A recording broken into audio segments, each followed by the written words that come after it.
सच्चाई तो ये है ना कि कलयुग में आपस में प्यार ही खत्म होते जा रहा है। क्या है ये, क्यों ऐसी चीजें हो रही है जिसका कारण फर्टिलिटी इशू बन रहा है। तुमको ये जानकर आश्चर्य होगा, हिंदी या संस्कृत में तलाक के लिए कोई शब्द नहीं है। आज के डेट में लोग अरेंज मैरिज को बहुत ही एक साइड ले कर दिए कि पहले ही वो सारी चीजें हो जा रही है जो कि स्टेप बाय स्टेप होनी चाहिए। इंडियन सिस्टम में जो अरेंज मैरिज का कंसेप्ट है वो दो लोगों के लिए नहीं है। वो जो ट्रिगर्स चाहिए होते हैं वो ही हमने खत्म कर दिए ज्यादा समझने के कारण। जब शादी होती है ना तो आजकल तो सबसे पहले आपके बिस्तर पे आप फोन देखना शुरू करते हो। क्या ये सब चीजें भी आपस में कितना खतरनाक होता है रिलेशनशिप के लिए। ये प्रूवन चीज है कि एक एवरेज नॉर्मल फीमेल को दिन में 20,000 शब्द बोलने की जरूरत है। 20,000। 20,000। जब आपका वो पार्टनर आपको उस लेवल पे चीज़ों को नहीं दे पाता है जो आपका एक्स दिया रहता है, तो वो भी आपकी कहीं ना कहीं एक इंटीमेसी में प्रॉब्लम क्रिएट करता है। बार बार रिपीटेडली नई मेमोरी क्रिएट करना, नए तरीके से पैटर्न बनाना, आपके पूरे आफ्टर मैरिज भी बहुत जगहों पे एक्स्ट्रा मैरिटल अफेयर्स हो जाते हैं। इन मेट्रो सिटीज़ ये काफ़ी हो रही है ये चीज़ें। जो मेल होता है उसकी भी ना एक क्रेविंग होती है। इसीलिए इवन जब अफेयर चल रहा होता है तो लड़कों की तरफ से डिमांड आती है कि अपने वैसी वाली तस्वीरें भेजो। Let's go for IVF। वो मेहनत नहीं करना चाहते हैं 1 साल 2 साल। उन्हें लगता है कि साइंस जब इतना तरक्की कर गया है तो इंजेक्शन खाने में क्या दिक्कत है। IVF जाने में कोई दिक्कत नहीं है, लेकिन गारंटी तो वहाँ बिल्कुल नहीं है। जो लड़कियाँ कुंभक करती हैं, कुंभक करके फिर IVF में जाती हैं, उनकी ओव्यूलेशन स्ट्रेस को कैसे दूर किया जाए और उसे कैसे समझा जाए। अपनी लाइफ में फोरप्ले ज़रूर इंक्लूड करो।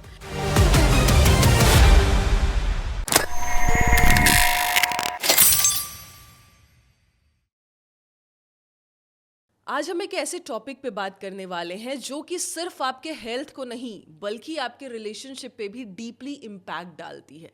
जी हाँ, चाहे वो हार्मोनल इश्यूज हो, चाहे इमोशनल बैलेंस करना हो या फिर स्ट्रेस फैक्टर हो, आपके रिलेशनशिप को किस तरीके से वो खराब कर रहा है या फिर फर्टिलिटी में वो बाधा बन रहा है, इन सब टॉपिक पे आज हम बात करने वाले हैं। तो ये टॉपिक आप हर किसी के लिए ज़रूरी है, चाहे आप फर्टिलिटी के लिए तैयार हो रहे हैं, नहीं हो रहे हैं, या फिर आपस में आपका किस तरीके का संबंध है। क्योंकि सच्चाई तो ये है ना कि कलयुग में आपस में प्यार ही खत्म होते जा रहा है। हम अपने पार्टनर को ही नहीं समझ रहे, हम दोस्तों को टाइम दे रहे हैं लेकिन अपने पार्टनर को ही समझ नहीं रहे हैं। उनकी चीज़ों को, छोटी सी छोटी चीज़ों को हम इग्नोर कर रहे हैं और ये बोलते हैं भाई बीवी आ गई है ना तो पक्का अब जिंदगी खत्म है, हस्बैंड आ गया है ना वो तो चीज़ों को समझेगा ही नहीं। आखिर क्यों हो रहा है ऐसा? पहले के ज़माने में तो ऐसा नहीं होता था। हम जिन देवी देवताओं को पूजते हैं उनके समय में तो ऐसा नहीं होता था। त्याग, समर्पण, ये भावनाएं रहती थी। आज क्यों ये भावनाएं खत्म हो रही है? जिस वजह से सबसे बड़ा रीज़न फर्टिलिटी का बन रहा है, यानी कि कपल कंसीव नहीं कर पा रहे हैं। तो चलिए इस बारे में आज हम बात करते हैं और ये पॉडकास्ट बहुत ध्यान से देखिएगा क्योंकि एक एक टॉपिक आप सभी के मतलब का है। स्वागत करते हैं मेदिनी केयर के डायरेक्टर और certified relationship coach and emotional intelligence expert Vitika Jain ji का। Thank you ma'am so much, आप हमारे पॉडकास्ट में आई और बहुत सारी चीज़ों पे बात करनी है जो कि आजकल लोग बात नहीं कर रहे हैं। Thank you Ekta for having me here.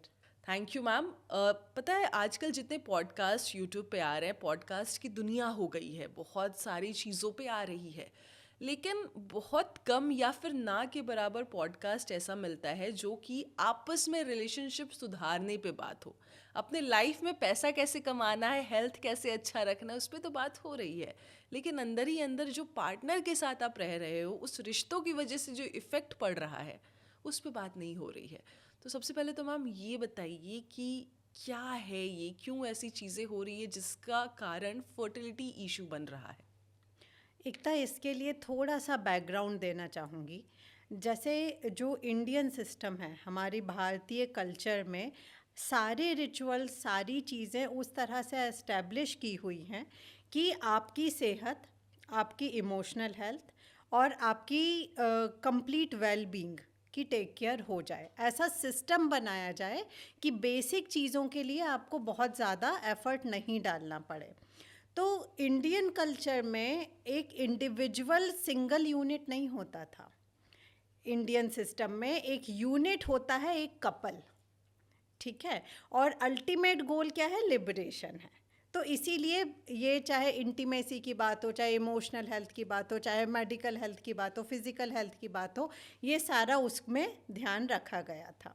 Even तुमको ये जानकर आश्चर्य होगा, यानी पता तो होगा डेफिनेटली सबको, पर नज़र नहीं जाती है कि हिंदी या संस्कृत में तलाक के लिए कोई शब्द नहीं है ना।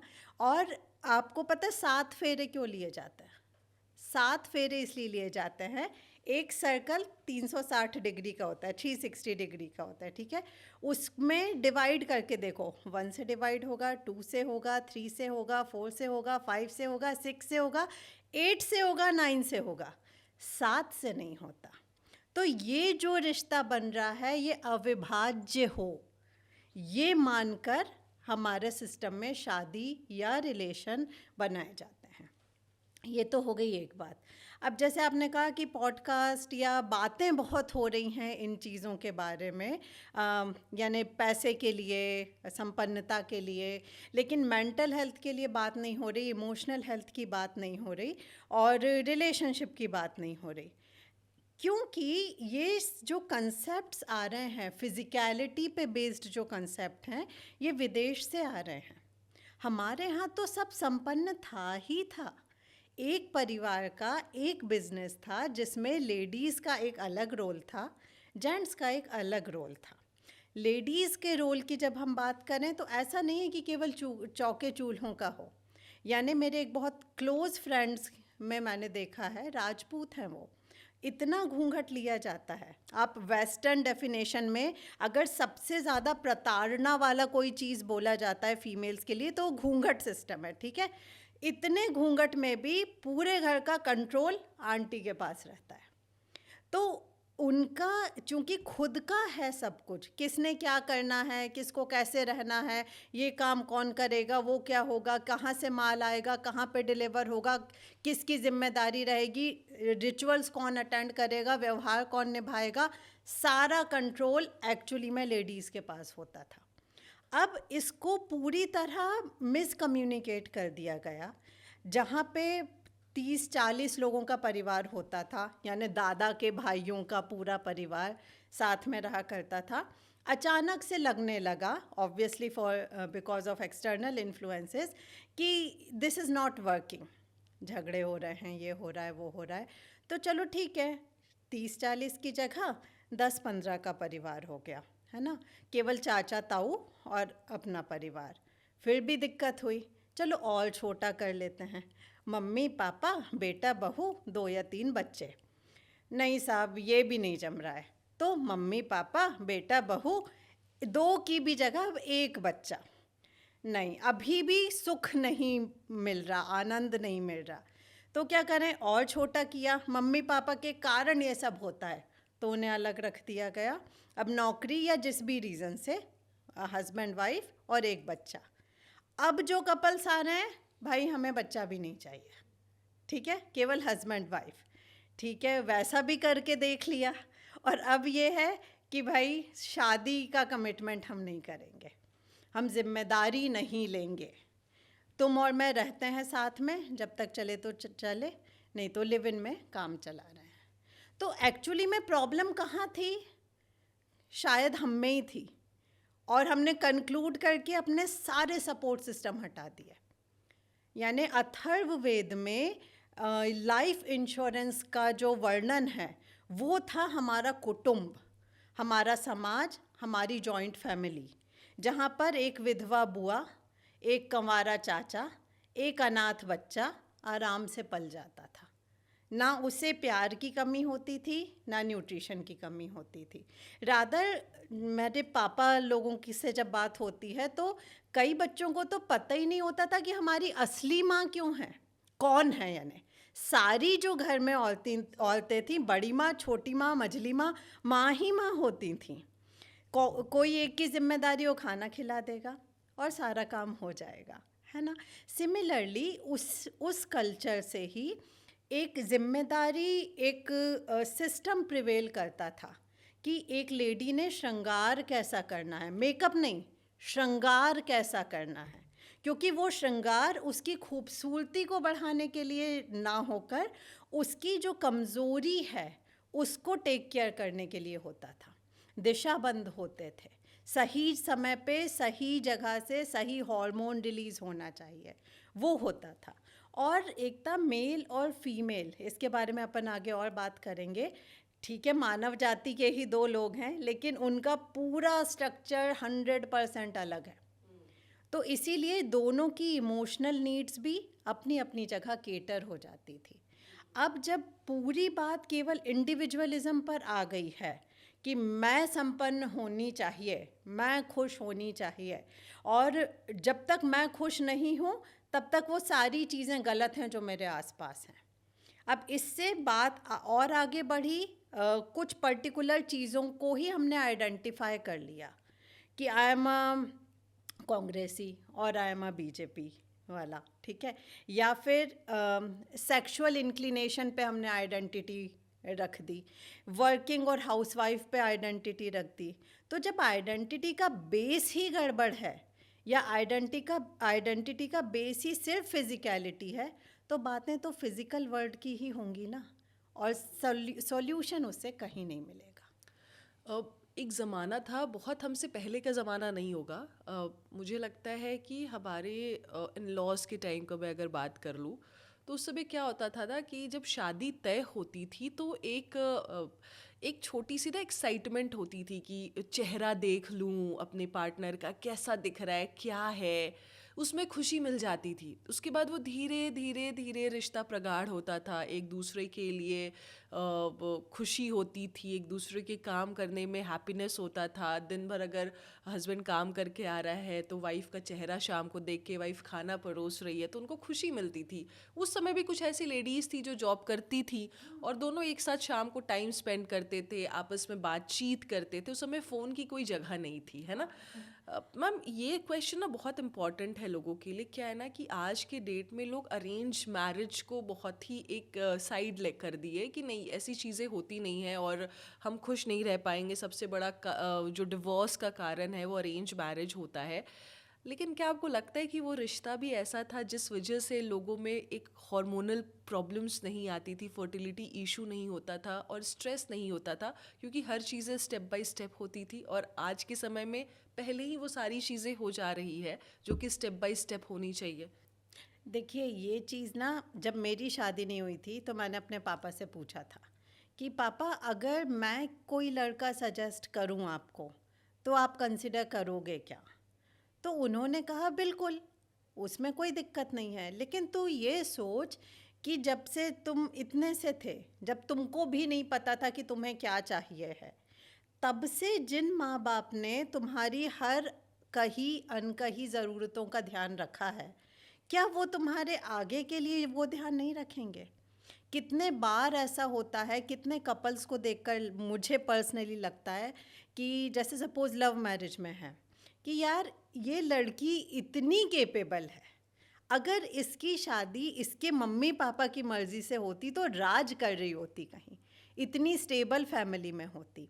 क्योंकि इंडियन सिस्टम में जो अरेंज मैरिज का कंसेप्ट है वो दो लोगों के लिए नहीं है, वो बेटर नेक्स्ट जनरेशन बनाने के लिए है।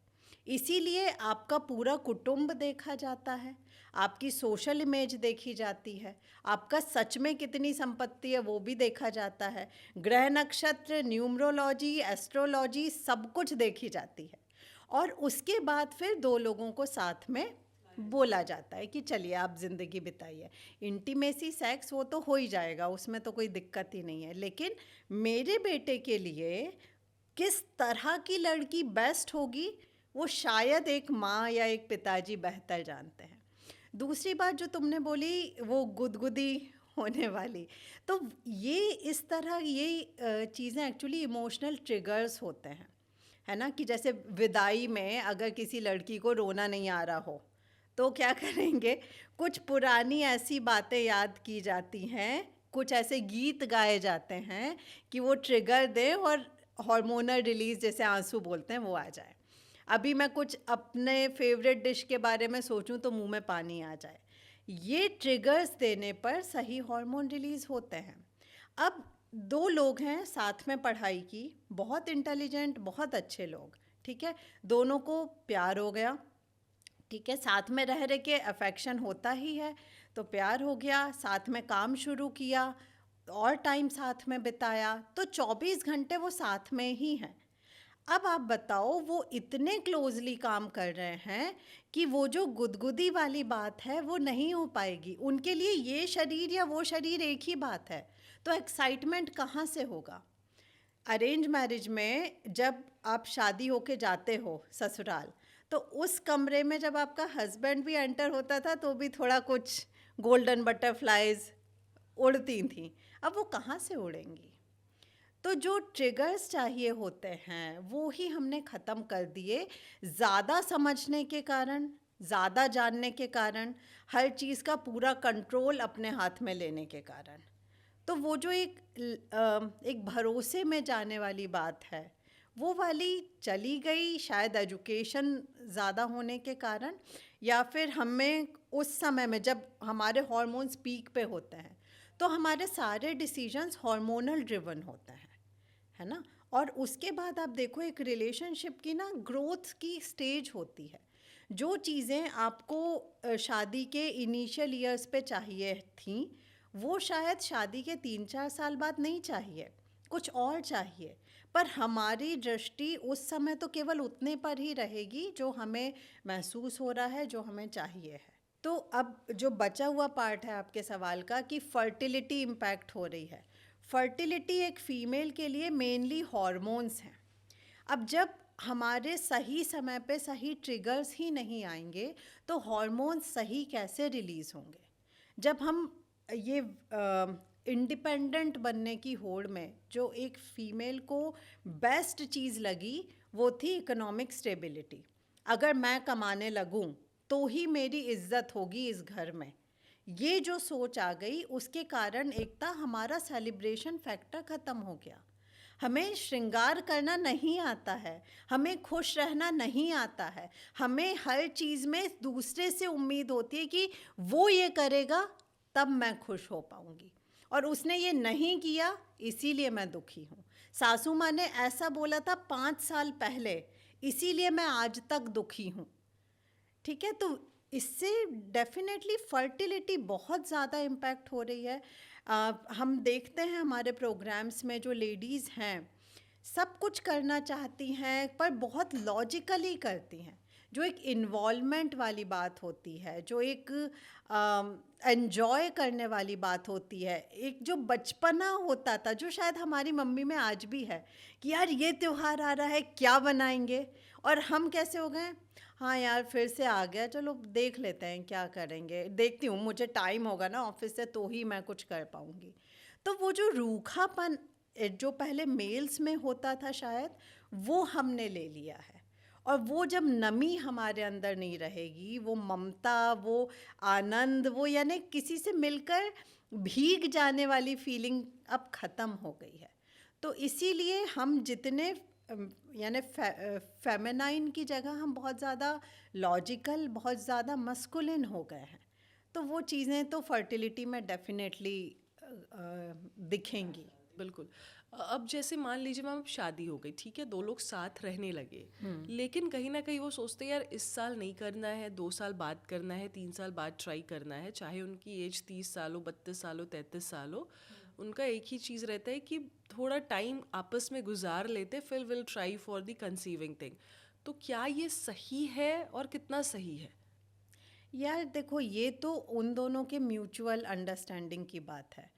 एक तो मैरिजेस लेट हो रही हैं, हमारे समय में 20s, अर्ली 20s में शादी हो जाती थी, तो आपके पास उतना समय भी होता था कि टेक योर टाइम, 1-2 साल आप परिवार को समझो, इंसान को समझो, और उसके बाद शादी करो, यानी उसके बाद सॉरी कंसेप्शन का प्लान करो। और चाहे लव मैरिज हो चाहे अरेंज मैरिज हो, एक बंदा आपके बॉयफ्रेंड के रूप में जैसा है और आपके पति के रूप में जैसा है, दोनों में ज़मीन आसमान का अंतर हो सकता है। Similarly with females also. तो शादी के बाद थोड़ा समय मिलना, उसमें एक दूसरे की अंडरस्टैंडिंग आना, थोड़ा सा कुछ हद तक सेटल होना, और इकोनॉमिकली भी, अपने करियर में भी, इमोशनली भी, उसके बाद नेक्स्ट स्टेप पे जाना पूरी तरह सही है। लेकिन जब चूँकि शादियां ही इतनी लेट हो रही हैं, तो जब लेट शादी होती है ना, तो हमारी मेंटल और फिज़िकल फ्लेक्सिबिलिटी भी बहुत कम हो जाती है। तो एडजस्ट करने की, अडाप्ट करने की वो फ्लेक्सिबिलिटी भी कम है। साथ ही साथ एक वो डेडलाइन रहती है सर पे कि आप ऑलरेडी 35 क्रॉस कर चुके हो, यू आर अप्रोचिंग 40, अब तो फर्टिलिटी विंडो बहुत कम है। हमने इस किसी तरीके से खुद को संस्कारित नहीं किया है कि हम अपना फर्टिलिटी कोशेंट प्रिजर्व करके रख सकें। मैं एग फ्रीजिंग की बात नहीं कर रही हूँ, अपने सिस्टम को, सिस्टम की उर्वरकता, सिस्टम की फर्टिलिटी हम मैनेज कर पाएँ, प्रिजर्व कर पाएँ, जिससे 40 के बाद भी करना हो तो भी कोई दिक्कत नहीं। तो कई जगह पे गैप्स आ रहे हैं, तो इसीलिए बोलते हैं अगर लेट मैरिज कर रहे हो तो कोशिश करो कि जल्दी से जल्दी कर लें, पर वो उस कपल के लिए गलत होगा जिसकी आपस में अंडरस्टैंडिंग ही नहीं बैठी है। अब इसी पे मैं बात करने वाली थी कि हमने बात कर ली कि कितना टाइम देना चाहिए, क्या सही है क्या नहीं है। लेकिन जब शादी होती है ना, तो आजकल तो सबसे पहले आपके बिस्तर में आप फ़ोन देखना शुरू करते हो। जब आप बेड पे बैठते हो और सामने वाला अगर बोल रहा है कि मेरे साथ टाइम स्पेंड कर लो, दिन भर तो फ़ोन पे ही थे, ऑफिस में ही थे, मैं भी ऑफिस में ही थी, सो थोड़ी बातचीत तो करे आपस में, क्या हुआ क्या नहीं। तो सामने वाला झंडा जाता है कि यार मुझे अपना फ़ोन देखने दो, मतलब क्या है तुमको, थोड़ा भी मैं अपने लिए टाइम नहीं निकाल पा रहा हूँ, ऑफिस या तुम्हें ही देखो अपने लिए, मेरे पास तो खुद के लिए टाइम नहीं है। क्या ये सब चीज़ें भी आपस में कहीं ना कहीं एक जो होता नहीं कि मैं अब कुछ बोलूँगी नहीं, तुम्हें जो करना है करो, और वो अगर फीलिंग आ गई तो वो कितना खतरनाक होता है रिलेशनशिप के लिए? डेफिनेटली होता है एकता, क्योंकि जैसे मैंने बताया कि मेल और फीमेल की वायरिंग अलग अलग होती है, ठीक है। यानी ये प्रूवन चीज़ है कि एक एवरेज नॉर्मल फीमेल को दिन में 20,000 शब्द बोलने की ज़रूरत होती है। 20,000? 20,000, ठीक है। और एक मेल को दिन भर में सिर्फ 7,000 शब्दों की ज़रूरत होती है, एवरेज, ऑन एन एवरेज। अब बताइए, हमारे पास बहुत सारी बातें होती हैं। इवन अगर एक सेम शादी में आपके मम्मी पापा गए हैं साथ में, ठीक है, वो लोग वापस आए और आप उनसे पूछ रहे हो कैसी रही शादी, तो पापा क्या बोलेंगे? ठीक है, अच्छा रहा। अच्छा था, सब लोग मिले, अच्छा लगा, अच्छे इंतज़ाम थे। मम्मी से पूछोगे तो क्या बोलोगे? एक एक चीज़ों का डेफिनेशन। तुम्हें पता है क्या हुआ? यहाँ से जब हमने रिक्शा किया और वहाँ स्टेशन तक जाने में, यहाँ से उनकी बात शुरू होगी। और उसके बाद, क्या अच्छी शादी थी, तुम्हें पता नहीं लगा? लड़की की मम्मी तो बात ही नहीं कर रही थी उसकी चाची से। इतने सारे माइन्यूट डिटेल्स जो हम फीमेल्स ऑब्जर्व कर पाती हैं, मेल्स नहीं करते, उनके सिस्टम में ही नहीं है। तो अभी हमारे पास, हमने अपना लाइफस्टाइल बदल लिया है, सराउंडिंग बदल ली है, पर उन 20,000 शब्दों का हम क्या करें, कहाँ जाएं, किससे बोलें? और एक मेल की कैपेसिटी नहीं होती वो सब सुनने की। इसके अलावा आप देखो कि एक लेडी ना इंटरेस्टेड होती है कैसे में, ऑडिटरी फीलिंग्स को वो ज़्यादा समझती है। एक बंदा जो होता है वो बहुत ज़्यादा विजन बेस्ड होता है।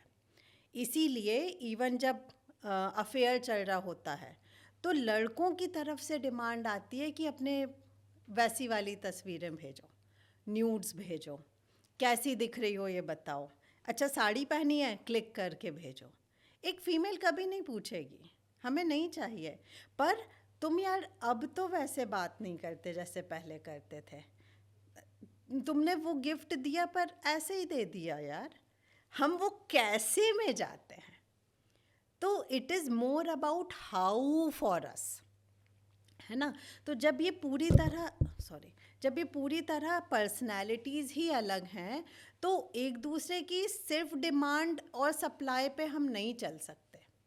तो इसीलिए मैं मानती हूँ दोनों के वर्किंग आवर्स बहुत टफ हैं, दोनों पूरी तरह एंगेज रहते हैं, पर जितना भी समय मिले एक दूसरे के लिए अवेलेबल होना बहुत ज़रूरी है। क्योंकि आप 3 घंटे भी रील्स देख लो, आप ना तो रिलैक्स होगे, ना आपको कुछ इन्फॉर्मेशन मिलेगी, ना आप ग्रो कर पाओगे। That is a criminal wastage of time and energy. बिल्कुल। तो उससे अच्छा कम से कम इन्वॉल्व हो जाइए। इन्वॉल्व होना सबसे बड़ा फैक्टर है। इवन ये ऑडिटरी और विजुअल का यहाँ तक आता है डिफरेंस कि इंटीमेसी के समय भी एक मेल चाहेगा कि लाइट्स ऑन हो, क्योंकि वो ट्रिगर्स उसको मिलते हैं विजन से, और एक फीमेल उस समय भी चाहेगी यार कुछ बोलो ना, और वो बंदा बोलेगा तुम्हें अभी भी बात ही करनी है। हाँ। है ना? तो ये पूरी तरह अलग लोग हैं, अलग वायरिंग है ब्रेन की। तो इसके हिसाब से इसीलिए यहाँ पर मैं बोलूँगी कि इमोशनल एक्सपर्ट का रोल होता है कि आप अपने इमोशंस को समझो, उनको हैंडल करो, उनको मैनेज कर पाओ, साथ ही साथ सामने वाले के भी इमोशंस को आप समझ सको, उसकी रिक्वायरमेंट समझ सको। तो आज की तारीख में एक था किसी को भी 56 व्यंजन नहीं चाहिए होते, बहुत थोड़ी सी डिमांड्स होती हैं, एक दूसरे से उतनी एक्सपेक्टेशन नहीं होती शायद जितनी हमारे पिताजी हमारी मम्मी से करते थे। लेकिन वो उनकी डिमांड बहुत छोटी सी है, पर हमें पता नहीं है वो क्या है, इसीलिए शायद डिफरेंसेस बढ़ते जाते हैं। बिल्कुल। अब ना रिलेशनशिप को लेके मैम दो बहुत डीप सवाल, और बहुत मुझे लगता है कि हर दूसरे बंदे के साथ ये फील वो करते होंगे। हम जब शादी करते हैं ना, तो कभी कभी शादियाँ ऐसी होती है कि हम जिसको पहले पसंद कर रहे होते हैं उससे शादी नहीं करते हैं। हम एक अलग लड़के से शादी करते हैं बिकॉज ऑफ सम रीज़न, या तो वो हमें छोड़ देता है जिसको हम प्यार करते हैं, या तो किसी न किसी तरीके से ऐसी चीज़ें हो जाती कि क्लैशेस हो जाते हैं, बट सबकॉन्शियस माइंड में वो बंदा या आपका पार्टनर कहीं ना कहीं बैठे रहता है जिसके साथ आपने टाइम स्पेंड किया हुआ है किसी भी तरीके से। फिर आपकी शादी होती है किसी और के साथ। आजकल ये बहुत कॉमन चीज़ें हो गई है, ओके। तो जब आपका वो पार्टनर आपको उस लेवल पे चीज़ों को नहीं दे पाता है जो आपका एक्स दिया रहता है, तो वो भी आपकी कहीं ना कहीं एक इंटीमेसी में प्रॉब्लम क्रिएट करता है। या फिर आप सिर्फ इंटीमेट होने के लिए, बच्चे पैदा करने के लिए इंटीमेट होते हो, मन से नहीं हो पाते हो। तो मतलब ये कैसे आप एज अ रिलेशनशिप कोच या as a emotional intelligence expert कैसे उन चीज़ों को दूर करेंगे कि भाई वो एक्स आपके दिमाग से चला जाए और आप अपने प्रेजेंट के साथ अच्छे से जियो, क्योंकि वो तो चला गया, अब तो उसका कोई रोल ही नहीं है आपके लाइफ में, लेकिन आप बार बार उसको याद करके अपने आप को स्ट्रेस दे रहे हो। तो ये कैसे पॉसिबल है? देखो, सबसे बड़ी बात जो है, कंपैरिजन किसी भी जगह हेल्दी नहीं होता। कंपैरिजन का मतलब है कि आप किसी एक स्केल पे दोनों को नाप रहे हो। वो आपका बॉयफ्रेंड था, आपने उसने आपको घिसे हुए पजामे, बिखरे हुए बालों और आँख में कीचड़ के साथ सुबह नहीं देखा है, ठीक है? ये आपका पति है, इसने आपके सारे रंग देखे हैं। बड़े अच्छे से तैयार होके हफ्ते में 2 बार या दिन में 1 घंटा किसी से मिलना या बात करना पूरी तरह अलग होता है, और पूरे समय उसके साथ रहना बहुत अलग बात होती है। तो एक तो 2 लोगों को कंपेयर ना करें। जब अपन अभी बात कर रहे थे कि एक ही बंदा एज अ बॉयफ्रेंड अलग होता है और As a as a husband husband अलग। अलग होता है, तो कंपैरिजन तो किसी भी केस में सही नहीं है। इवन ये तो आपने इंटरेक्शन की बात की, अफेयर की बात की। अगर आप यही इमेजिन करके बैठे हो कि मुझे इस तरह की बॉडी टाइप के बंदे के साथ ही मैं ट्रिगर होंगी या अराउजल आएगा, तो बेड पे तो आपके साथ कोई और है। तो जिसके भी साथ रहो उसको फुल्ली एक्सेप्ट करो और उसी के साथ आगे बढ़ो। इवन एक ये बहुत बड़ा इशू है, मेरे पास एक क्लाइंट आए थे, हस्बैंड वाइफ, और अच्छे लोग, दोनों प्यार करते हैं, सब अच्छा है, लेकिन उनकी दिक्कत ये थी कि हस्बैंड का कहना था कि जब मैं पॉर्न देखकर मैस्टरबेट करता हूँ तो मुझे कोई दिक्कत नहीं होती, ना इरेक्शन में ना किसी तरह के डिस्चार्ज में, लेकिन जब मैं अपनी वाइफ के साथ होता हूँ तो मुझे बहुत प्रॉब्लम होती है।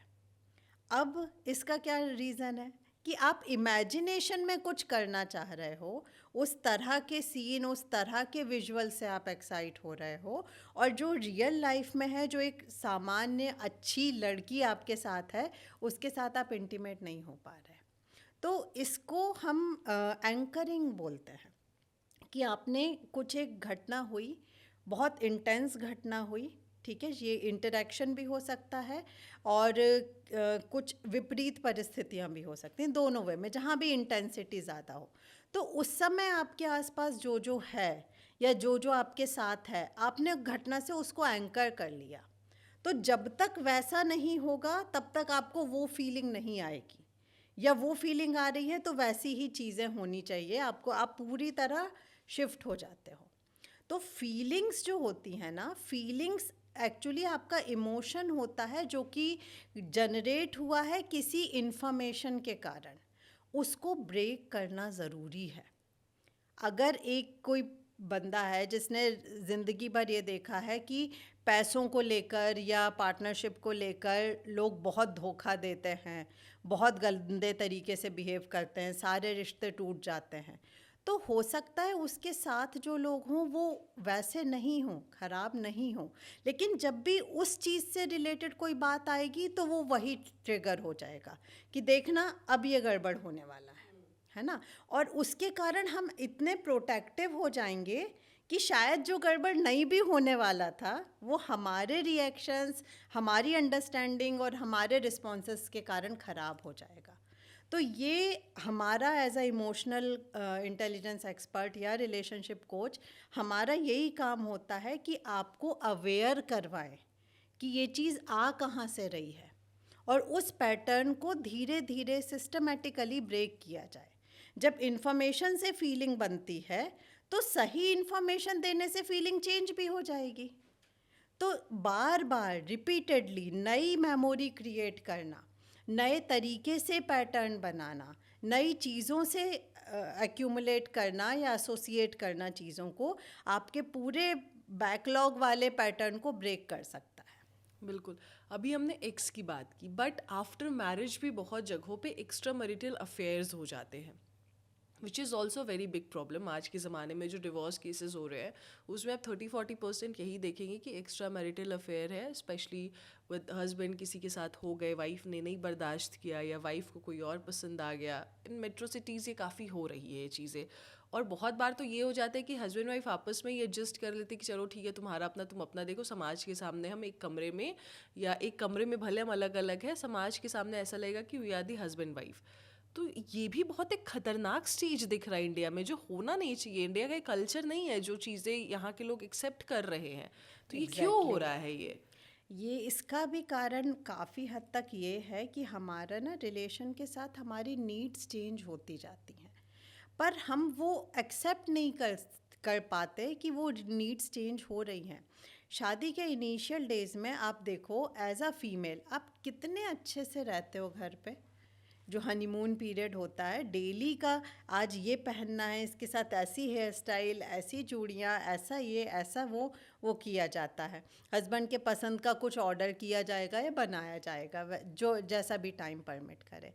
फिर बच्चे हो गए, उसके बाद आप देखो आप कैसे पाए जाते हो घर में, है ना। और वो इंसान जो विजुअल से चीज़ें एक्सेप्ट करता है, उससे रिस्पॉन्ड करता है, उसके लिए आप कैसे बन के बैठे हुए हो, ठीक है। एक तो ये चीज़ हो गई। दूसरी बात, जो मेल होता है उसकी भी ना एक क्रेविंग होती है इंटेलेक्चुअल कंपेनियनशिप की। तो आपकी बीवी आपने ऐसी लेके आए हो जो कि नहीं है बहुत एजुकेटेड या नहीं है बहुत आज की दुनिया में स्मार्ट, क्योंकि आपको चाहिए था कि अच्छी बहू होनी चाहिए, घर चकाक रहना चाहिए, मैं आऊँ तो मेरी बिल्कुल नवाबों की तरह पूरी टेक केयर होना चाहिए, एक बिस्तर की चादर पे एक सलवट भी नहीं आनी चाहिए, ऐसा चकाक घर होना चाहिए, बच्चों की परवरिश अच्छी होनी चाहिए। इसलिए आपने उस लड़की से शादी कर ली। अब आप उस रिलेशन में तो सेटल हो गए, अब आप ऑफिस में हो। ऑफिस में जो लड़कियां आपके आसपास हैं, अब ऑफिस में आप कैसे जाओगे? गाउन में और ऐसे तो जाओगे नहीं ना। तरीके से जाओगे, एटलीस्ट प्रेजेंटेबल होकर जाओगे, वहाँ पर किस तरीके की बातें होंगी? टेक्निकल बातें होंगी, जिनका बॉस कॉमन है वो बातें होंगी, ठीक है, मार्केट में क्या चल रहा है वो बातें होंगी, इस बार इलेक्शंस में क्या हुआ वो बातें होंगी। तो बड़ी इंटेलेक्चुअल बातें होती हैं वहाँ पर। तो उस कंपेनियनशिप में वो ज़्यादा सेफ फील करता है, ये चाहिए मुझे, ऐसा वाला चाहिए, ठीक है। लेकिन उसके बाद का भी रिजल्ट वही होगा एकता। ये बहुत शॉर्ट लिव्ड अफेयर्स होते हैं और वहाँ पे भी उनको अपनी इमेज का रिस्क है ही है कि मैं गलत कर रहा हूँ, मुझे पता है, तो गिल्ट भी है। और उसके बाद कुछ समय में वो भी चीज़ इसी ढर्रे पे आ जानी है, क्योंकि यही लड़का गया एक कॉन्फ्रेंस अटेंड करने कंपनी की तरफ से, ठीक है। अब उसका अफेयर सेटल्ड है, अच्छा खासा चल रहा है, परिवार सेट है, उन बेचारों को कुछ नहीं पता है, ठीक है। अब वो गया वहाँ पर एक कॉन्फ्रेंस अटेंड करने, बिजनेस कॉन्फ्रेंस। वहाँ पे जो एक फीमेल लीडर आई, ठीक है, वो एकदम माइंड ब्लोइंग आइडियाज़ वाली थी, इतनी इम्प्रेसिव कि और किसी को गिनती नहीं थी, कुछ बिल्कुल हटा के रखती थी, जनता एकदम अटेंशन में खड़े होते थे। और उसने जो मोटिवेशनल स्पीच दी है, उसने इसके बिल्कुल तोते उड़ा दिए। अब ये लड़का वापस अपने ऑफिस में आया और अपने अफेयर वाली लड़की से, जैसे वो से तो पता ही नहीं कि क्या चेंज हो गया इसके अंदर, फिर वही बातें हो रही हैं। तो ये बोलेगा क्या तुमको कुछ ग्रोथ का कुछ है ही नहीं? क्या कर रही हो तुम? तुम्हें बढ़ना नहीं है आगे, तुम्हें इसी सब में आना है। और वो लड़की अभी तक शायद उससे शादी का सोचने लगी है। तो अल्टीमेटली बात वही हो जाती है, जब आप ग्रो करते हो तो आपकी रिक्वायरमेंट्स चेंज हो जाती हैं।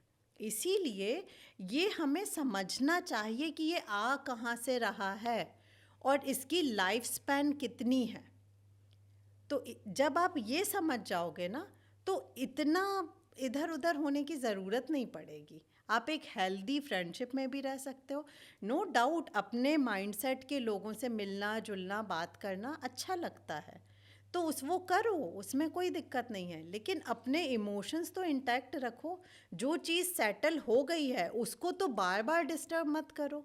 इससे आपका ही हेल्थ खराब होगा, रिलेशंस खराब होंगे, गिल्ट में आओगे, फैमिली खराब होगी। फैमिली खराब होगी और सबसे ज़्यादा बच्चों पे असर होगा। जो हम मोस्टली ना आजकल एक्टर्स की दुनिया में बहुत ज़्यादा ये देख रहे हैं कि चीज़ें बहुत ही एक ब्लंडर वे में चीज़ें जा रही हैं। बट ये तो खैर मैम एक रिलेशनशिप की चीज़ों को लेके बात हो गई, जिसके लिए मोस्टली अगर मेट्रो सिटी में आप अवेलेबल ही हैं तो जिनको मिलना है इन चीज़ों पे बात करना, आपसे डायरेक्ट कांटेक्ट कर सकते हैं। अगेन मैम अगर फर्टिलिटी की मैं बात करूँ, आप मेदनी केयर के डायरेक्टर हैं, आप नेचुरल वे में लोगों को कैसे कंसीव करना है, किस तरीके से कुंभक उन्हें हेल्प करता है, आप ये बताती हैं। बट आजकल का ज़माना ना बहुत फास्ट फॉरवर्ड हो गया है, वो मेहनत नहीं करना चाहते हैं 1 साल 2 साल 3 साल। उन्हें लगता है कि साइंस जब इतना तरक्की कर गया है तो इंजेक्शन खाने में क्या दिक्कत है, let's go for IVF। IVF करवाते 1 साइकिल में नहीं होगा, 2 साइकिल में नहीं होगा, तीसरे में तो हो ही जाएगा।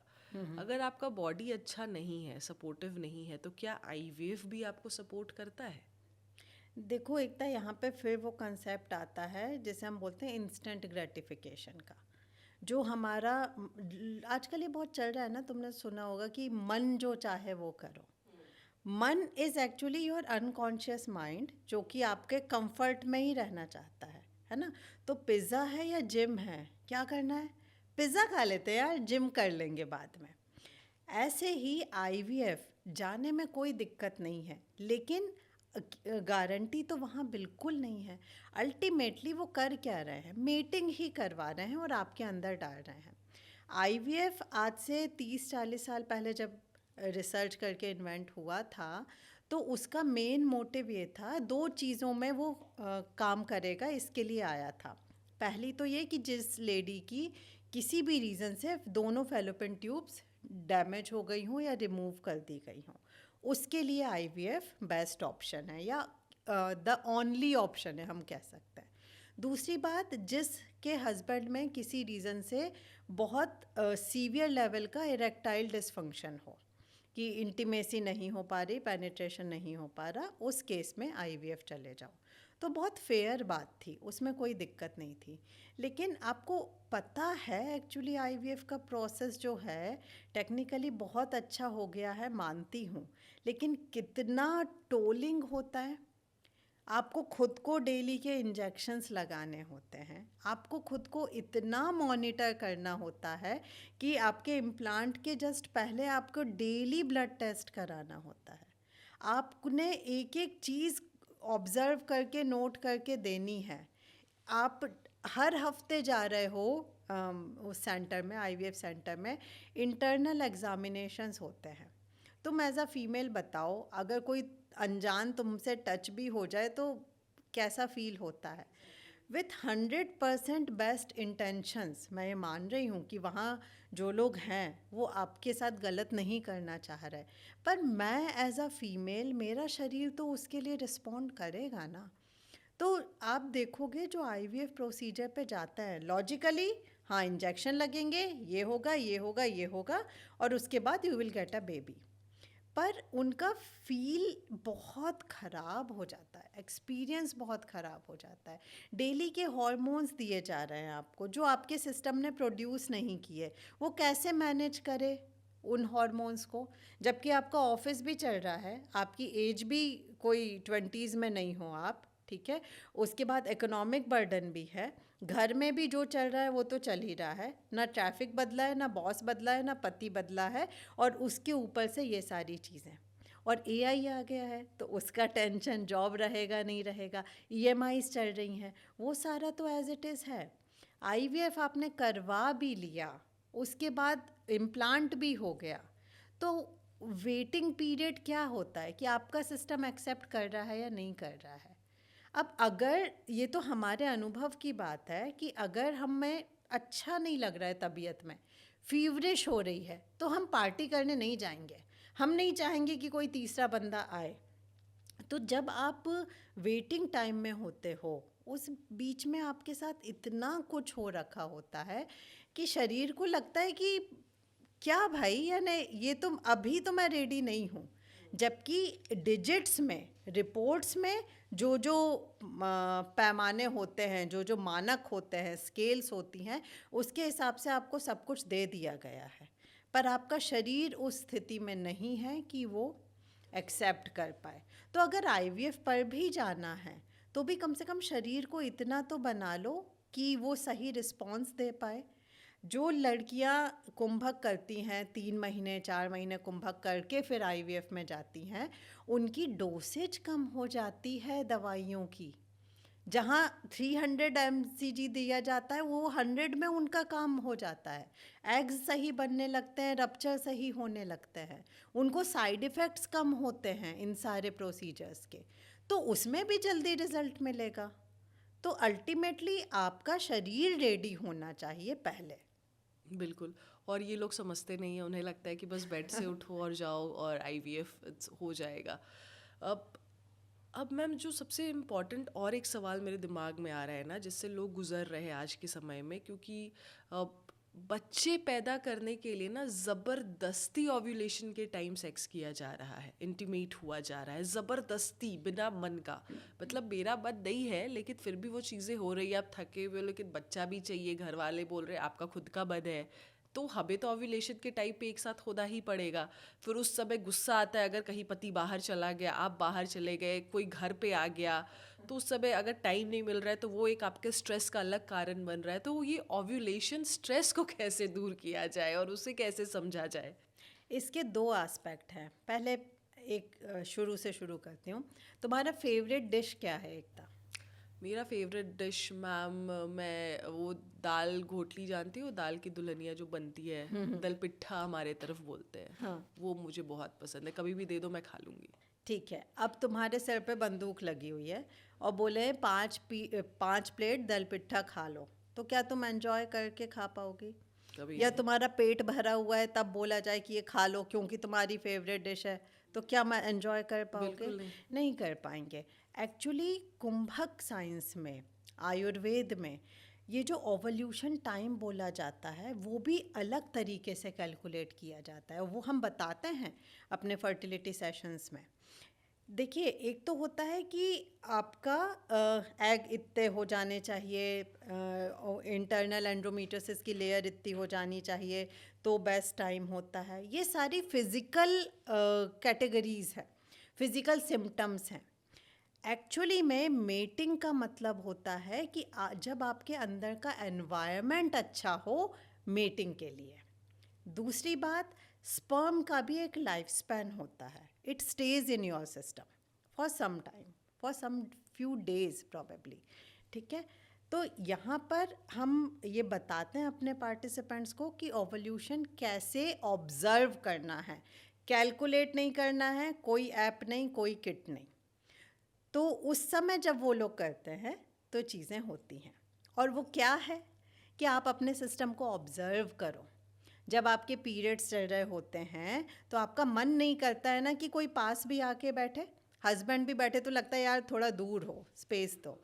लेकिन उसके बाद के कुछ दिन, अच्छा ये कुछ दिन हर लेडी के लिए अलग अलग होंगे, ठीक है।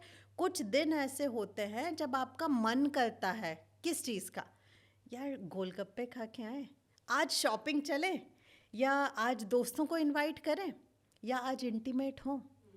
बेसिकली मन हो रहा है कि दूसरी लाइफ को अपनी जिंदगी का हिस्सा बनाना। कभी कभी किसी को छठवें दिन भी हो जाता है, हाँ। सातवें दिन भी हो जाता है, लेकिन उस समय दिमाग में ये बैठा रहता इतना जल्दी तो ओव्यूलेशन आया ही नहीं है, तो क्यों अभी मैं हाँ, चीज़ों को ट्राई पर करूं। वो ही सक्सेस होता है क्योंकि आपका सिस्टम रेडी है उसके लिए। अब एक मैरिड लाइफ में स्ट्रेसेस बहुत ऐड ऑन हो जाते हैं, वो हमें पता है। लेकिन उस मैरिड लाइफ की सबसे बड़ा स्ट्रेस रिलीविंग एस्पेक्ट होता है आपकी इंटीमेसी। और वो भी अगर गन पॉइंट पे हो जाए तो आप अपने साथ कितना टॉर्चर कर रहे हो।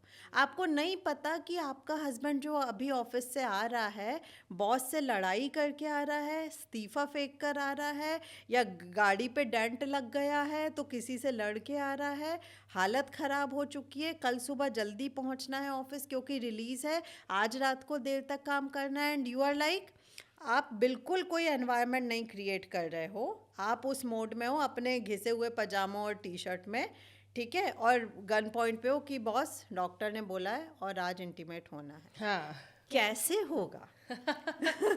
तो ये चीज़ें जो है ये केवल एक फीमेल महसूस कर पाती है। तो हम उनको प्रॉपर ट्रेन करते हैं, बताते हैं कि आप अपनी सेक्स लाइफ में फोर प्ले ज़रूर इंक्लूड करो, माहौल वैसा बनाओ कि चीज़ें हों।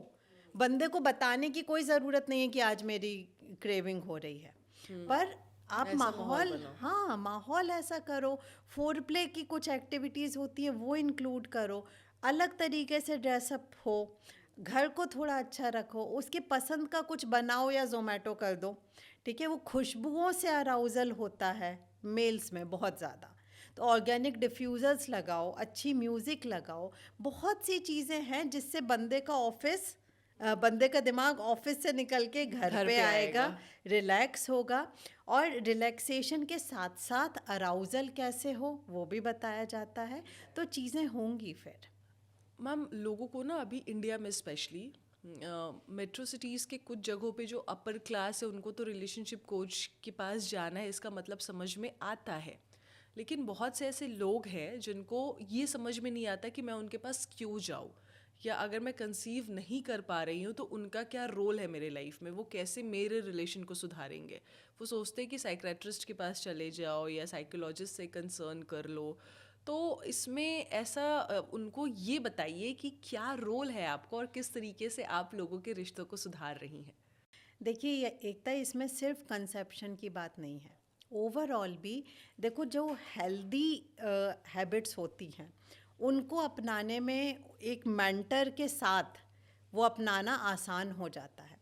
जैसे मैं बोलूँ जिम जाना चाहिए, पर मन तो नहीं करेगा ना, पर तुम बोलो कि मैं भी चलूँगी साथ में, तो you are answerable to somebody. तो जैसे आप मैं मानती हूँ कि अभी भी वो बहुत बड़ा टैबू है कि आप अपने साइकोलॉजिस्ट के पास जाओ कि यार मैं पागल थोड़ी हूँ। लेकिन रिलेशनशिप कोच एक ऐसा है जैसे you can consider it as a complete body checkup, कि मैं इमोशंस के हिसाब से अभी कहाँ खड़ी हूँ, मुझे क्या मैं श्योर भी हूँ कि मुझे कंसेप्शन चाहिए, या मैं इस रिश्ते से क्या चाह रही हूँ। कहीं ऐसा तो नहीं कि मेरे कुछ अनरीजनेबल डिमांड्स हों दूसरों से या खुद से भी। तो मैं क्या करूँ कि मैं इस चीज़ को बेहतर बना सकूँ। यहाँ पे आते हैं रिलेशनशिप कोचेस। अब आपकी जर्नी बहुत शानदार रही है। मैं बहुत टाइम से आपके साथ हूँ। आपने मतलब एक लर्निंग आपने चीज़ों की नहीं छोड़ी। जो आपका पैशन था उसने उसने आपको आपका प्रोफेशन दे दिया, मुझे ऐसा लग रहा है। तो मेदनी केयर के डायरेक्टर, उसके पहले अलग जॉब, लाइफ में बेबी को लेके, पोस्टपार्टम को लेके चैलेंजेस, और फिर अब as a relationship coach, certified relationship coach उभरना, इमोशनल इंटेलिजेंस एक्सपर्ट बनना, ये पूरी जर्नी कैसी रही आपकी? एकता, सही बताऊं तो मेरा पैशन नहीं है ये सब कुछ भी, क्योंकि मैं पैशन नाम के वर्ड पे बिलीव नहीं करती। मुझे लगता है जो सही है, जो ज़रूरत है, वो करनी चाहिए। तो जैसा तुम्हें तो पता है, मैं बहुत छोटे से शहर मध्य प्रदेश के छिंदवाड़ा को बिलोंग करती हूँ। जैन कम्युनिटी में पैदा हुई हूँ, तो खाने पीने का भी बहुत रेगुलेटेड नियम कायदे वाला रहा है। मैं ज़्यादातर अपने नाना के घर पली बढ़ी हूँ। तो मुझे इतना लाड़ मिला है बचपन से, इतना लाड़ मिला है, यानी 2 मामा, 2 मौसी, नाना नानी। मैं घर का पहला बच्चा थी, तो बिल्कुल हाथों पे रखा गया। पर बचपन में ही मेरे साथ बहुत सारे मेडिकल इश्यूज़ रहे, लेकिन मेरे अनुभव में वो नहीं रहे। आज की तारीख में अगर मैं बोल रही हूँ कि मेडिकल इश्यूज़ रहे, तो मुझे जानकारी के तौर पे पता है कि ये हुआ है, क्योंकि जिस तरीके के सपोर्ट सिस्टम वहाँ पर रहा है, शायद उस रीज़न से और ज़्यादा लाड़ मिला, क्योंकि कमज़ोर बच्चा थी। तो वहाँ से मुझे लगा कि जब मेरा मन बहुत अच्छा रहा हमेशा, यानी पोस्टपार्टम भी मेरे बहुत मेजर सर्जरीज़ रहीं, बहुत टफ टाइम रहा, लेकिन मेरा मन कभी ख़राब नहीं हुआ। एक ये सवाल कि मेरे ही साथ ऐसा क्यों होता है, कभी नहीं आया मेरे दिमाग में। शायद इसीलिए बॉडी का रिस्पॉन्स बहुत अच्छा रहा। यानी जिन्होंने मेरी सर्जरी की थी, उनका भी कहना ये था कि इसको वेंटिलेटर की ज़रूरत कैसे नहीं पड़ी, I am shocked. Body response बहुत अच्छा था। इवन उनने पूछा भी कि, ये एक घटना मैं बताती हूँ, ऑपरेशन टेबल पे मैं थी, डिलीवरी हो चुकी थी, 10 दिन हो गए थे, मेरे डिफिकेशन सारे बंद थे, और राइस ट्यूब डली हुई थी, उससे नीला लाल हरा पानी आता था, वो कलेक्ट किया जाता था। तो पता नहीं पड़ रहा था क्या हुआ है। और ये दीपावली की रात थी, तो उस समय डॉक्टर बदर नागपुर में, चूँकि वो मुस्लिम थे इसलिए वो ही उपलब्ध थे, और वो सुपर स्पेशलिस्ट थे इस चीज़ में। तो गए वहाँ पे, पापा और मेरे हस्बैंड मुझे लेके गए। मेरा छोटा सा बेबी जो 10 दिन का था, वो मम्मी के पास छोड़ के हम लोग वहाँ गए थे। और मुझे अच्छे से याद है, ऑपरेशन थिएटर में उस टेबल पे मैं हूँ, बाहर वो उतने से खिड़की से वेंटिलेटर जो लगा होता है, एग्जॉस्ट, वहाँ से पटाखे और वो सब दिख रहे हैं मुझे, रॉकेट वॉकेट। तो डॉक्टर साहब आते हैं, मेरा बीपी चेक करते हैं और बोलते हैं कि तेरा बीपी तो नॉर्मल है। मैंने कहा हाँ, तो बोले तेरे को डर नहीं लग रहा? मैंने कहा सर, आप तो मुझे अभी बेहोश कर दोगे, तो डर तो आपको लगना चाहिए क्योंकि ऑपरेशन आप कर रहे हो। तो उनने कहा बेटा नाम बता दे एक बार, फिर बेहोश करता हूँ।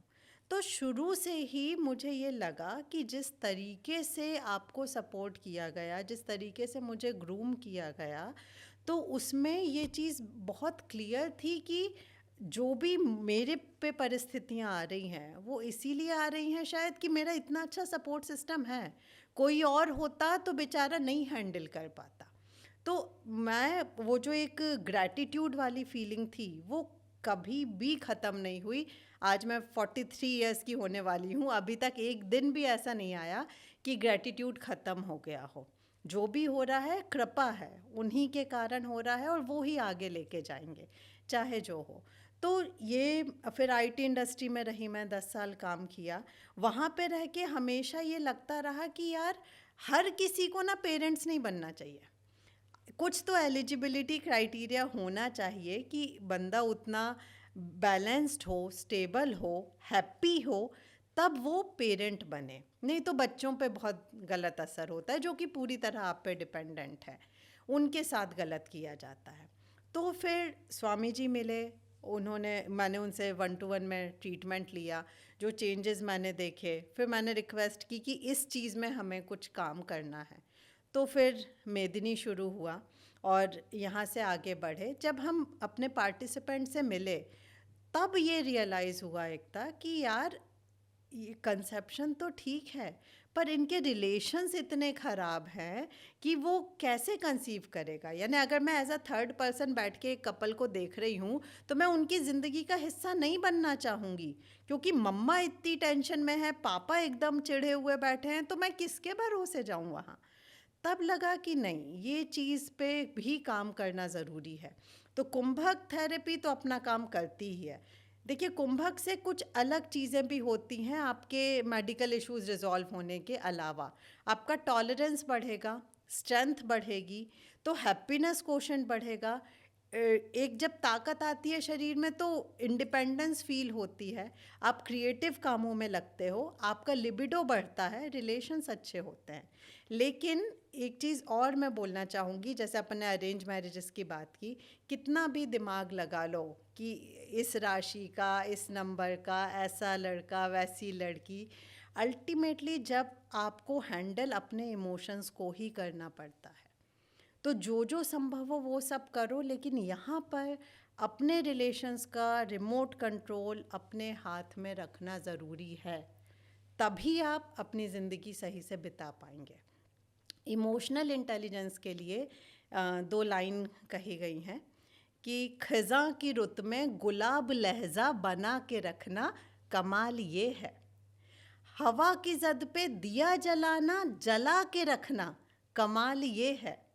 ज़रा सी लर्जिश पे तोड़ देते हैं सारे ताल्लुक ज़माने वाले, तो ऐसे वैसों से भी ताल्लुक बना के रखना, कमाल ये है। वाह, बिल्कुल। किसी को देना यह मशवरा कि वो दुख बिछड़ने का भूल जाए, ऐसे लम्हे में अपने आंसू छुपा के रखना, कमाल ये है। तो खुदा की खातिर किसी की राह से उठा के कांटे, हटा के पत्थर, तो उसके आगे निगाह अपनी झुका के रखना, कमाल ये है। तो जब मेरा बचपन जैसा गया, जितना लाड़ मिला, जितना प्यार मिला, और एक बहुत बड़ी चीज़ मैंने देखी एकता, किसी ने भी मेरी तबीयत के लिए किसी और को ब्लेम नहीं किया। ना मेरे नाना ने मेरे माँ बाप को ब्लेम किया, ना मेरी मम्मी ने अपनी किस्मत को ब्लेम किया। ये आपने बचपन से देखा? ये बचपन से देखा। तो मुझे लगा, इसीलिए इंडियन विजडम, इंडियन सिस्टम्स पे मेरा यकीन बढ़ा। और मेदिनी में जब हमने स्वामी जी से सीखा श्रृंगार कैसे करना है, उसका क्या महत्व है, खुद को कैसे रखना है, क्या करें कि आपकी 30 से 40 मिनट दिन के आप दे रहे हो और आप पूरे ट्रांसफॉर्म हो रहे हो, क्या करें कि आपके रिलेशंस इतने ब्यूटीफुल हो जाएं, वो भी केवल फेसबुक पे नहीं, असली में क्या करें कि आपके अंदर की खुशी इतनी बढ़ जाए कि आप एक काम की जगह 50 काम खुशी खुशी कर पाओ, अच्छी नींद सो पाओ, जो चाहो खा पाओ, उसे पचा पाओ और पूरी तरह लाइफ एंजॉय कर पाओ। तो वो चीज़ सीखी है और वही चाह रही हूँ कि मैं दे पाऊँ। आप बखूबी दे भी रही हैं, क्योंकि जिस तरीके से मैं देखती हूँ कि लोगों का फीडबैक आता है, लोग जुड़े हुए हैं, आपने इवेंट्स भी करवाए, उसमें जिस तरीके की इनफैक्ट वहाँ पे भी आके कुछ कपल्स ने कंसीव किया, ये बहुत बड़ी बात है। तो नेचुरल तरीके से बिना इंजेक्शन्स लगवाए कंसीव करवाना, और अगर आपको इंजेक्शन लग भी रहा है तो आपकी बॉडी उसके लिए तैयार रहना और आपके ऊपर, आपके बॉडी पे कोई साइड इफ़ेक्ट ना हो, ये करवाना। As a relationship coach, couples के बीच में स्ट्रेस फैक्टर ना आए, आपस में प्यार बना रहे, ये देखना बहुत बड़ी बात है, क्योंकि आज इंडिया में इसी चीज़ की ज़रूरत है। जो फॉरेन कंट्रीज़ है ना, वो इंडियन चीज़ों को एक्सेप्ट कर रही है और हम एज अ इंडियन फॉरेन चीज़ों को ले रहे हैं। सो तो हमारा तो विनाश हो ही रहा है, लेकिन ऐसे में आप जैसे लोग आके चीज़ों को बहुत ब्यूटीफुली बता करके लोगों के मन में एक अच्छा मैसेज दे रहे हो जिस पे लोग काम कर रहे हैं। सो बात करने के लिए तो आपके साथ बहुत कुछ है। अगर आप पार्ट 2 चाहते हैं तो मुझे ज़रूर बताइए, फिर हम बैठेंगे चीज़ों को लेकर के और कुछ आपके सवाल होंगे जो हम पूछेंगे इस पॉडकास्ट में। आई होप आपको बहुत मज़ा आया, क्योंकि मुझे तो बहुत मज़ा आया। और आपने जो बताया, हर चीज़ों को जो एक्सप्लेन किया, ये इसी की मुझे लगता है आज की डेट में नीड है। अगर आप कपल है, आप शादी करने वाले हैं, आप कंसीव करने का प्लान कर रहे हैं, तो ये मत सोचिए कि आप कितना कमा रहे हैं, आपके पार्टनर आपको क्या दे रहे हैं। बस ये सोचिए कि क्या रात में आप एक साथ बैठ के कुछ अच्छी बातें कर पा रहे हो, एक दूसरे को समझ पा रहे हो। क्योंकि जिस दिन से एक दूसरे को समझ पाना ये शुरू हो गया ना, उस दिन से आपके लाइफ में तरक्की, संपन्नता, सब कुछ आनी शुरू हो जाएगी, क्योंकि आप एक दूसरे के इमोशन को समझने लगे हो। So trust your self, trust your partner, क्योंकि लाइफ के अंतिम समय तक, जो कहते थे ना पहले कि अंतिम सांस तुम्हारे गोद में ही बतानी है, वो फीलिंग जिस दिन आ जाए ना, उस दिन सब कुछ सॉर्टेड है और हर रिश्ता अच्छा ही होगा। Thank you so much ma'am, बहुत मज़ा आया। थैंक यू सो मच एकता, वाकई बहुत मज़ा आया। और आप जिस तरीके का काम कर रही हो, लोगों के मिथ तोड़ रहे हो और नई चीज़ें इंट्रोड्यूस कर रहे हो, वो बहुत इनक्रेडिबल है। बहुत बहुत शुभकामनाएं आपको। Thank you so much ma'am, और मिलते हैं अगले पॉडकास्ट पे कुछ नए टॉपिक के साथ। Thank you.